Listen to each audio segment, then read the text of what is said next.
महाराज आहेत. काय नाव आपलं महाराज? ज्ञानेश्वर महाराज हजारे, माऊली आश्रम, नेवासा या ठिकाणून आम्ही आलेलो आहोत. हां. आणि श्री संत शंकर महाराज स्वामी यांच्या या 281व्या सप्ताहासाठी दर्शनासाठी आम्ही या ठिकाणी आलेलो आहोत. असं म्हणताय, संतांचे पायी हा माझा विश्वास, सर्व भावे दास झालो त्यांचा, तेची माझे हित करीती सकळ, जेणे हा गोपाळ कृपा करी. कलियुगामध्ये आपल्याला जर करायचं असेल तर संताशिवाय पर्याय नाही. आणि म्हणून अशा संतांच्या चरणी आम्ही लीन होण्यासाठी नेवासा तालुका, देवगड, गोधेगाव या परिसरातून आम्ही सर्व वारकरी मंडळी या ठिकाणी दर्शनासाठी आलेलो आहोत. आणि या ठिकाणी आल्यानंतर एवढं मोठं भव्य अन्नदान आणि एवढं मोठं ज्ञानदान या जंगल भागामध्ये सुद्धा मंगलता प्राप्त झाली.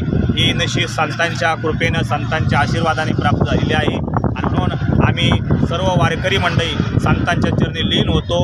पुनश्च एकदा या सर्व सप्ताहाच्या या ठिकाणी आयोजनाबद्दल सर्व या ठिकाणी असणारे सेवेकरी सर्वांना खूप खूप धन्यवाद देतो. सर्वांच्या चरणी लीन होतो. रामकृष्ण.